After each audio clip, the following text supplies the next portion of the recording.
At least one person was killed in a plane crash outside Sanford. We're live on the scene, bringing you the latest from investigators. Chantel's aftermath. At least one person dead, more missing, and dozens had to be rescued. Team coverage of the cleanup. A problem spot in Chapel Hill flooded again. WRAL Investigates is asking what's being done to prevent this from happening once more. We're not done with rain yet. We've got newly extended flood warnings, another round of possible storms, and a heat risk, what you can expect. Here we go. A lot of breaking news in our area today. We've got two big stories to tell you about. On your left, the view from above as the flood warning continues tonight. The Ha River still really high. Roads all over the area still washed out. And on your right, that's a plane crash in Sanford. We know at least one person is dead. The FAA says 3 other people were on board. We're going to start with that tonight. The plane crashed this afternoon off Lower Moncure Road. We appreciate you being with us here at 7 o'clock. I'm Dan Haggerty. And I'm Ashley Rose. You can see the plane crashed in a field. It destroyed. WRAL's Heidi Kirk has been live at this scene now for a couple of hours. Heidi, this was not easy for first responders to get to. Ashley, it was not. In fact, we're in a very remote area outside of Sanford. I'm going to show you where we're standing right across the street. It is as close as we can get to where that plane crashed. We're parked on Riddle Road. Now, as you can see, we have several emergency responders still on scene, including the Lee County Sheriff's Office. Now, within the last few hours, we spoke with 2 people who showed up here saying that they are related to the people who crashed in that plane. They're working on getting an update themselves. We're going to try to stay in contact with them this evening. Now, as you mentioned, the FAA confirmed 4 people were in that plane when it crashed here around 1:45 this afternoon. That Sky 5 footage showing the destruction from up above, completely destroyed. We know that one person has passed away, and we're working to learn details on the condition of the others. Now, we mentioned that this was an extremely remote area. In fact, Sky 5 actually played a role in locating the area that the plane crashed for those emergency crews. Now, of course, we're still working to learn lots of those details, including who exactly was on that plane, where they were headed, and where they started their journey. Of course, there is an investigation ongoing right now. We're staying in touch with officials from the FAA, and we'll work to bring you those updates as soon as we get them. Heidi Kirk, WRAL News, live in Lee County. Heidi, thank you. Let's shift back to the weather now. We have learned rainfall totals from last night, closer to 11 inches.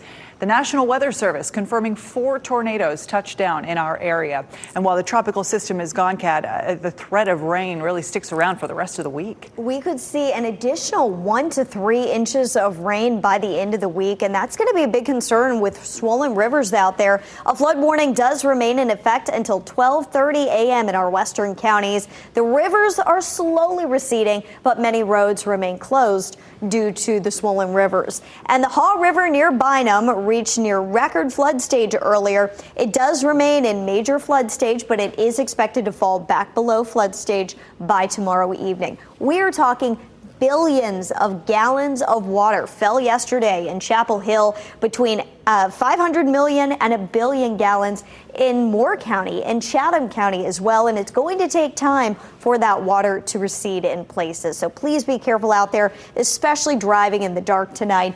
Radar is showing that system moving away from us, what's left of Chantel, but we've got a cold front on the way. That'll bring the chance for storms and some major heat. A heat advisory tomorrow, the heat index soaring over 105. Also a level 1 severe weather threat. I'll have a closer look at the timing for this coming up. Talk to you then. Thank you, Kat. Let's take a look at what happened here in Carrboro. This was quite the scene at the town's public works facility. It flooded, cop cars on top of each other, mud everywhere. They told us that 5 of the town's 7 garbage trucks are out of commission. They're still going to do trash collection tomorrow as best they can with what they have left. The town will fix or replace those vehicles, but the real focus tonight is on things that cannot be replaced. Right now, a Person County family is searching for this woman. This is Monica Butner. She left home last night just as those floodwaters were ripping through the area. WRAL's Eric Miller is covering the story as they search for her tonight. Eric, you had a bit of time earlier to speak with the family. Dan, this right behind me, this is Monica Butner's home. That is her family, friends, all gathered here tonight. It's been a very long day for them. They got out here at 6 this morning. Her son literally kicked down that front door, trying to see if by some miracle she was inside, safe, okay. Instead, there's been no sign of her since last night. You take a look at this video here. You can see a couple of photos of Monica. Anybody with any information is asked to please reach out to the Orange County Sheriff's Office there. Monica was on her way to work last night, just 2 miles away from here, when a witness saw her get swept away in fast-moving floodwaters off Wilkerson Road. Her son saying she was just trying to get to work to help people. Take a listen. The most giving person in the world. She would give the shirt off her back for someone, and that's why she was on the way to work last night, was to go make sure that her little old people at the nursing home were being taken care of. Yeah, just trying to take care of others there last night. But like so many other people, got caught up in those floodwaters. Both the Orange County Sheriff's Office as well as the Davie County Sheriff's Office are out there actively searching here at this point this evening. We're working to learn more whether or not they've made any progress. We've been in contact with them. Any updates here in this search, we'll bring them to you as soon as we get them. In Person County, Eric Miller, WRAL News.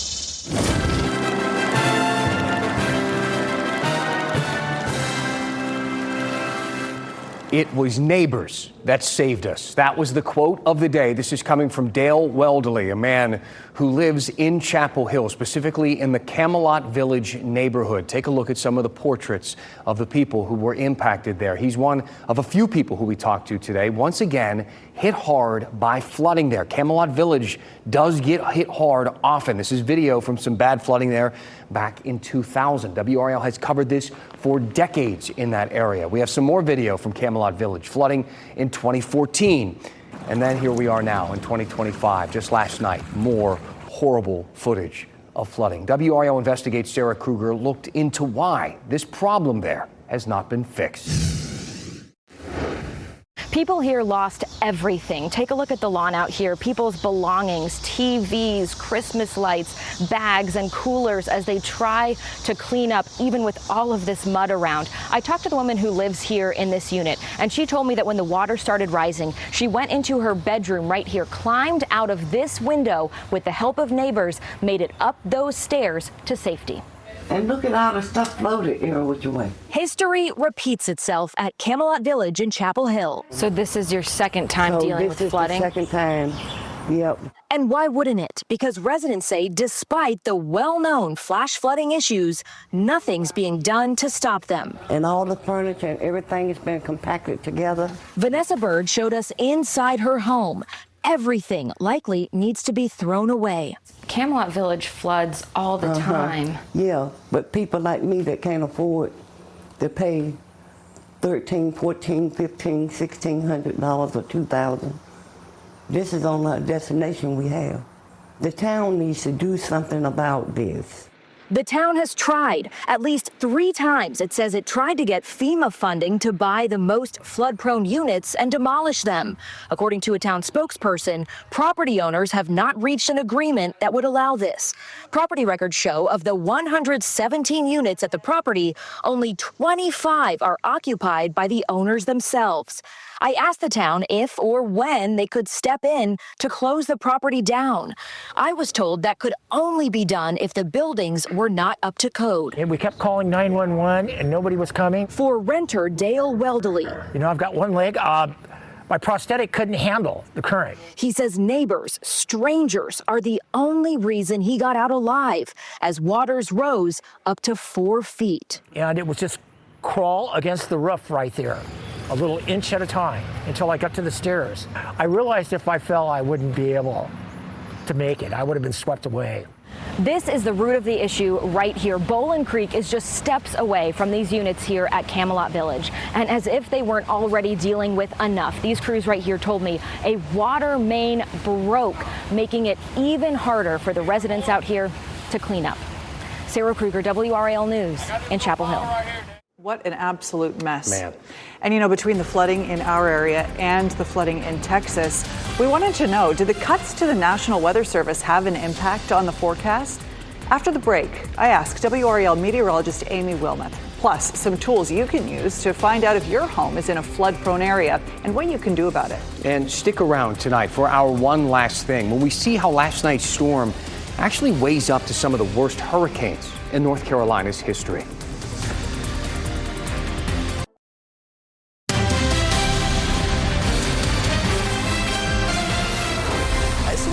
Questions after all the bad flooding we've seen over the past couple of weeks. And maybe you do too. I mean, look at Texas. The flooding killed at least 100 people, including 27 young campers at a girls' camp. In North Carolina, flooding over the weekend is responsible for dozens of water rescues and more than 100 road closures. How do these flooding events compare to each other? Both involved remnants of a tropical system. But how are they different? Also, we know that DOGE cut hundreds of jobs at the National Weather Service earlier this year. Multiple news outlets have posted the question, did the cuts play a role in these flooding events? And here's another question. Would you know what to do if a flash flood warning popped up on your phone? This is what it looks like. Sometimes they say voluntary evacuation order, like the ones from this weekend. The alerts make a loud alarm sound to you. You really can't miss it. But again, would you know what to do? Would you do anything at all? Would you seek higher ground? Or would you just go back to your phone and start scrolling? We took these questions to WRAL meteorologist Amy Wilmoth. Amy, the National Weather Service really only issues these special alerts if it's the real deal, if the flash flood threat meets a certain threshold. That happened a number of times yesterday. When did it start? How many were there? Give us the scoop. So they issued the flash flood watch. That's the first thing they did at about 1:53 in the morning yesterday, giving people a lot of time just to say, hey, the threat is there. It exists. The first warning, the flash flood warning, was issued around 11:30 in the morning. And then the first warning issued that would send an alert to the phone was issued shortly after 1 o'clock in the afternoon. And what they do is they add a tag to the warning with threat considerable language. And if a warning has that language, an alert will go to your phone. And that happened actually 7 times yesterday. 7 times alerts should have been sent to phones in various spots in those flood areas. So folks were made aware. Got to ask you about this. This past spring, the Trump administration cut about 600 jobs from the National Weather Service. And it makes sense that ever since then, anytime there's a huge weather event, the question is asked, was the National Weather Service adequately staffed to be able to forecast and put the information out? What happened yesterday? Was there enough staffing here locally? Yes, and we are in contact with them through a Slack chat page, and they were so active in that. They had 5 people working the event yesterday, which is a perfect amount to work an event like we had yesterday. Staffing at the Weather Service was fine. In fact, the meteorologist in charge was in. I saw him chiming in the chat as well yesterday. What about in Texas? Obviously, we've all seen the video of what's happening there in Texas. Was the National Weather Service staffed up there? They were. They brought extra people in. They had 5 on staff there as well during this major event that happened in Texas. So I think in both instances, the National Weather Service, while they might be shorthanded at times for events like this, they're going to have all hands on deck situation, and they were fully staffed for these particular events. I was reading about what was going on with the awful Texas flooding while I was also watching our coverage here about the flooding going on here at home. 2 events that had some similar conditions, but very different results. Mm-hmm. Can you walk me through the differences? Yeah, so I think the thing that was the similar thing was that these both came from tropical systems, remnant moisture from tropical systems. Those are going to be huge rainmakers more than likely. Now, some differences. In Texas, this part of Texas, they were under an exceptional drought. That's as high as it gets. And that just means that the ground is extremely hard. It is not porous, so any rain that falls, almost all of it is going to run off into the streets. And so they had massive flooding because the water had nowhere to go. It couldn't penetrate that hard ground. They haven't had rain in a long time, and then they had, in some parts, 20 inches in a short period of time in parts of Texas. Oh, and so here we had it was able to absorb, the ground was able to absorb. Right, and we had close to a foot of rain. That's a lot of rain, but we weren't in a drought situation here, and so so some of that water was able to go through and into the ground instead of all washing off into the roads. And we had a bad situation here, but it would have been much worse had we been in a drought or an exceptional drought, that's for sure. Amy, thank you. Appreciate it. Some great information there. And all that said, again, I want to ask you, what would you do if you got a flash flood alert on your phone? You know, you're supposed to seek higher ground, but if you walked out the front door, would you know which direction to go? Here's something that can help with that. It's called the Flood Risk Information System, or FRIS. The website address is at the bottom of your screen, fris.nc.gov. You can plug in your address and see if you are in a flooding hazard zone. So we plugged in WRAL's address. It's in a low flood hazard. Now let's check out Estes Drive in Chapel Hill, where dozens were forced out in their homes and apartments. No surprise, take a look at that. It's in a high-risk area. This tool has a whole lot of other information. You can map up where you can seek higher ground. I want to show you another great tool, FIMAN, or the Flood Inundation Mapping and Alert Network. The website, fiman.nc.gov. All those dots that you see there represent flood gauges all over North Carolina. Purple means major flooding, and you can see that is exactly what shows up on the Haw River gauge in Chatham County. The Eno River gauge in Durham County, it went from purple to red. That means moderate flooding. And you can set up alerts for the gauge in your area so that when floodwaters start rising, FIMAN will send you an alert. And Kat, the flood warning, it lasts until just after midnight. Plus, we've got more rain chances all week long. These resources that I was just talking about, they could be really helpful for folks. Oh, absolutely. FIMAN is one of my favorite resources. You can actually go in there when the official forecast comes out from the National Weather Service for river flooding and drag the little bar at the bottom, and it will gradually pull up the water to that river crest and show you exactly how far out it's going to go. You can zoom in on homes, businesses. Please take advantage of those tools and always listen to your local alerts. So let's talk about the issues that are still lingering. You know, for some areas like Moore County, it's been over 24 hours since the rain has stopped falling, and we are still dealing with the issues. Most of the rivers have crested now, but road closures continue due to the swollen rivers. The rivers will continue to slowly recede tonight and into the day tomorrow. But we've got more rain in the forecast this week, so that could really hinder the river's ability to filter out some of that water and get it out of here. Forecast rainfall for the next 5 days, anywhere from 1 to 3 inches of rain. Now notice some of those heavier totals were in our eastern counties, which is good news because it was our western counties that got hit so hard yesterday. All the areas that you see here in orange, more than 6 inches of rain. We had about 8 inches in parts of Moore County, but check out some of the 10-inch totals. Those came in at Chatham County as well as Orange County. 10 to 11-inch totals. Hillsborough, Chapel Hill, Pittsboro, some of the areas that really saw the worst of the rain. What's left of Chantal, just remnants now. It's moving on out of here. Our next system is a front that's going to be approaching from the west in the coming days. It struggles to really get here, but it will spark some thunderstorm complexes, especially as we get into the next couple of days. Out there tonight, just one very small storm that we're watching in northern Alamance County right now.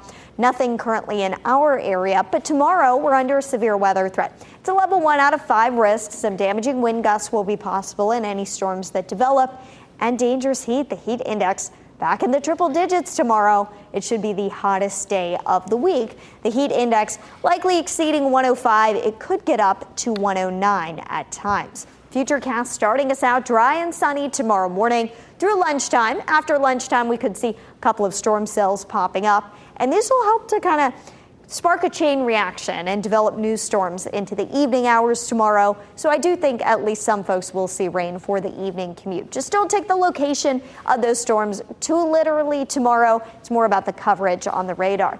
98 degrees tomorrow. That was the reason we initially issued the WRAL Weather Alert Day, was due to the heat advisory, but we're watching the storm threat in addition to that. Wednesday night, we go up to a 60% chance of rain and storms. Thursday and Friday, some decent storm chances will likely linger. We'll keep a very close eye on those river gauges for you. and the rainfall totals to keep you updated in the days ahead. But make sure you've got your alerts turned on the WRAL weather app. Yeah, absolutely. Oh, you just think about all those folks who are already dealing with the mess from the flooding, whose homes we saw with the water in there, and now they're watching this forecast. They want to dry out. Yeah, exactly. You know, it also is not lost on people that this was not a hurricane that moved through. Right. We've seen so many here in North Carolina, so we started to look back and say, wow, how did all of this damage compare to some of those big name storms that actually landed here? How did Tropical Depression Chantal compare with Hurricane Fran, Hurricane Helene? We took a look at some pictures, made some comparisons. It's our one last thing after the break.